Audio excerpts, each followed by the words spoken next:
I never would have thought I would have actually heard a Sawano song being used for a comedic effect. That blew me away. I have listened to a lot of Sawano. I have almost seen every anime that has Sawano in it, in terms of, being the main composer. But this is the first time I have ever heard Sawano's song being used for a comedic effect. What? That is...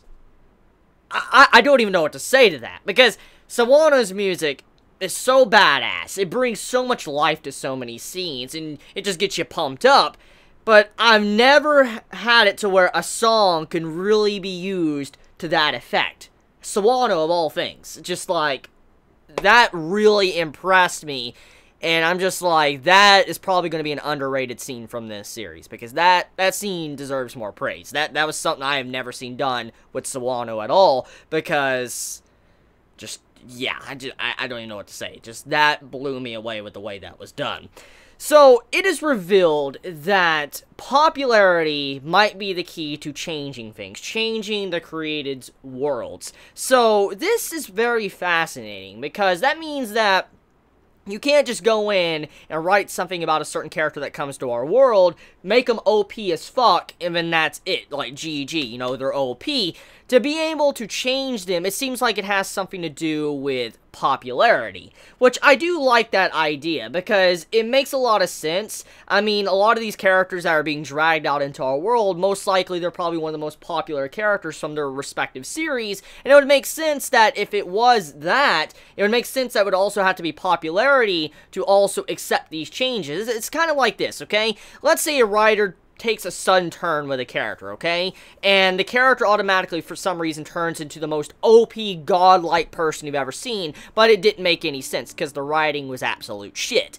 I could see that playing a factor. Like, if nobody accepts that reality, accepts that at all, that would mean that that character would never actually get that ability if that character was brought into our world, if it is tied to popularity. Now, if it isn't tied to popularity, there has to be something else going on. Maybe it has to be officially written, or be in the order of the series, or whatever is done, or maybe it's not possible to change the people that are already in this world.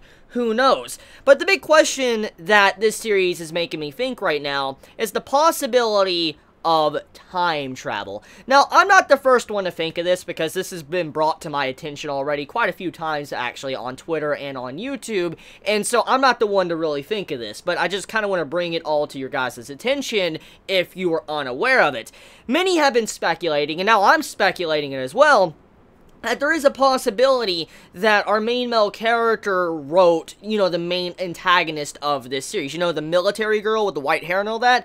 Many are saying he is the one that wrote her character, because there's a lot of hints towards it. But also, because of the first scene of episode 1, we see a girl that dies. And you can maybe assume that the main character writes this character, the white-haired character that's the antagonist, from the girl that dies. Or maybe that girl that died is related to the character, this military girl that was brought into our world. Regardless, though, that is a speculation going on right now, that maybe that is something to do with it. Maybe there is some form of time travel in this series, to where even if you are not a creator right now, another, character from maybe way off in the future might be able to come to your time. Kind of like how Fate Stay Night is. You know how Fate is, to where you have a bunch of heroes throughout all of time. They can even be from the future, and you're unaware of this, but they could still come to your timeline. Maybe it works like something like that, to where even though the main male character isn't a creator right now, he still brought that character here because he wrote it in the future.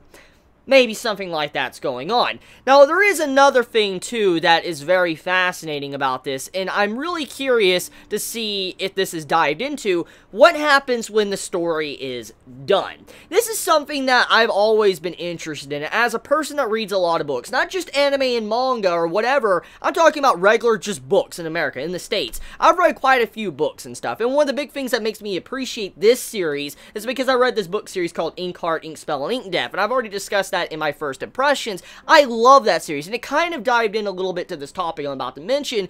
What happens to a series that is done? Like, okay, you know when you finish a series, it says the end, or, you know, the conclusion, or whatever. Have you ever wondered what happens? Like, what would happen next? What's the next page? Even though we don't see it, does the story continue moving on? Does it continue moving even though we don't see it, even though the writer isn't writing anything? Does the story continue to go forward? That is something that many have dived into and asked about in the past, and it's a very fascinating topic, and it makes you wonder if something like that would be brought up into this series. Because let's say a series has already been written, it's done, it's complete and all that. What happens if the series continues moving forward? Like, does time continue moving forward, or does it just stop right then and there? Does the world just end right there, and it's just completely black? Or do they continue making their own choices once everything is said and done, and then maybe those characters that have already done so many different things that hasn't been written down, could they be brought into our world? That's another question I have, because what happens when a series ends? Now, regardless of all of these little details, though, one of the big things that I like about this, and the perspective of it, is that as a creator, like, if you write a story, you can look at the characters you write as your children. And I know this is a thing that writers do, actually. I have heard of this in the past, when writers or whatever write characters into existence, you know, when they're writing all the stories, sometimes they like to think of these characters like their children, because they are technically making people. They're making these lively characters, even if they're not in our world. They're their own person in their respective story, and many can sometimes relate with these characters, and they kind of sometimes feel like they're real. And it makes you wonder, like, holy shit, like, the way this topic was dived into, like, you know, how the creator or the illustrator, they can feel like they're parents to the characters they made. It makes a lot of sense. You're like, it does, because, I mean, I know a lot of writers out there that probably feel that way. When they write a character, they're like, technically, it's like my child. I wrote this. And I like how this series is trying to do that. It's trying to use these little things you hear writers talk about over so many years, and when they're bringing into this series, and it's like, these are topics I was always fascinated in and wanted to know what, you know, like a writer would do if he ever met his creation in real life, and that's exactly what this series is doing. Now, one thing I would like to see from this series, which it's something that I know is probably not going to happen, but I would love it if the series just even dived into it for 10 seconds. Just 10 seconds. I would still love it if it did something like this. I would love to see these characters that are brought into our world find a hentai site. You know what I'm getting at. Like, you know these characters that are popular, obviously they're gonna have doujins, hentai, all that on them. It's common sense. It's common fucking sense, okay? Let's just be real here. I would love to see these characters, you know, not ever thinking something like this, going online, just, like, trying to look up themselves or whatever, and then all of a sudden they see all these, like, hentai pictures of them. That would be fucking hilarious if that happened. Just seeing them seeing their own self in lewd positions or whatever. I'm like, oh my god, like, that would be funny. I would laugh so hard if something like that happened, but most likely that might not, but I would still appreciate that if that did. The main male character as well, we know he does look at image sites. I mean, look at the first episode, so clearly he does. Maybe something like that might pop up. Who knows?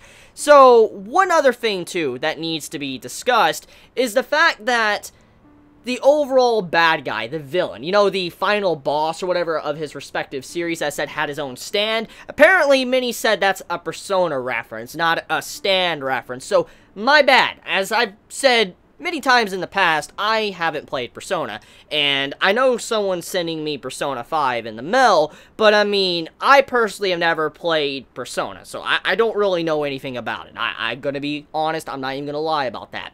But I'm just saying right now, though, it reminded me of a stand, but apparently the character is a lot like, you know, Persona characters, and so that's pretty cool. I mean, it's kind of funny. Persona comes out recently, even now this, a referencer supposedly to, you know, Persona, so I bet the Persona fans are probably getting very excited with this final boss slash final villain that is on our side. And speaking of that villain, I actually really like him. I really like his personality. Even though he said he was the final boss of his series, I really like him as a character, not just because he's a villain, but he seems like a stand-up guy. He doesn't seem like he's an asshole to be an asshole, and most likely the way he was written as a character, he might be one of those type of villains that you can side with. Like, you know those series when you're watching or reading a series or whatever, and you could side with the villain, you understand why they do these things, why they turn out like they did or whatever, you could side with them and you're like, they're not necessarily completely wrong. Well, I feel like that's what the type of character this is. You know, that villain, that final boss, he probably is a guy that had his life changed or whatever, and it led him to make his decisions to where he became evil or the final boss,